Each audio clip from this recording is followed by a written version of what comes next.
Bismillahirrahmanirrahim. Assalamualaikum warahmatullahi wabarakatuh.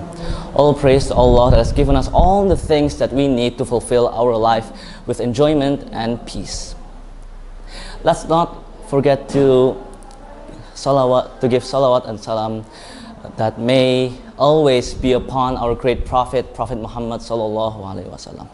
Ladies and gentlemen, teachers and friends, I'm here to represent you guys a speech about food in Indonesia, and it's from a material called All from Indonesia. But before that, let me introduce myself.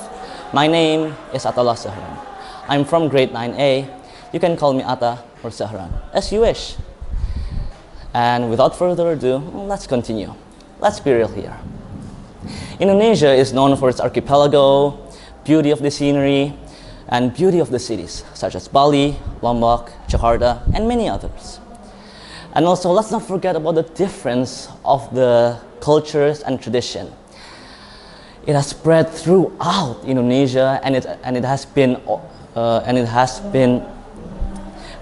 known by worldwide.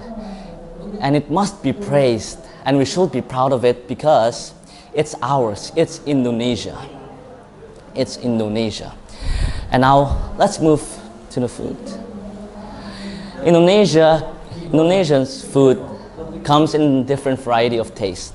It comes in sweet, salty, sour, spicy, and even bitter.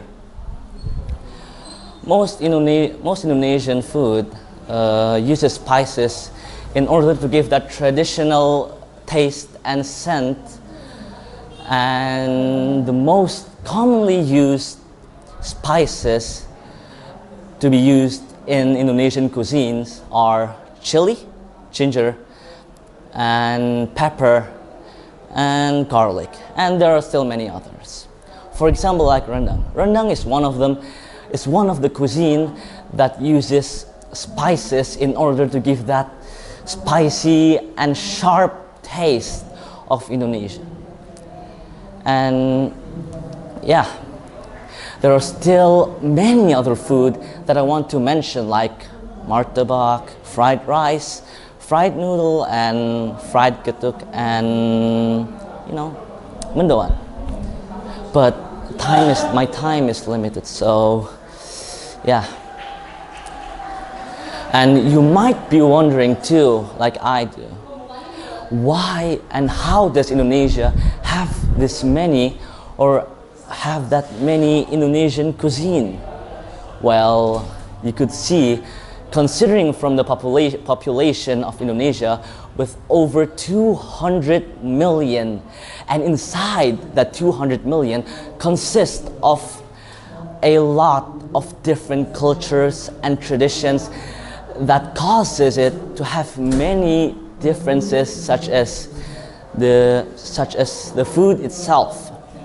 People from other culture, from other tradition, cook their cuisine with full of their passion and try to introduce it to other people in Indonesia, and they hopefully willing, and they are full of hope that it will be organized, it will be recognized, and it will be accepted as one of Indonesia's cuisine, and also organized worldwide as well.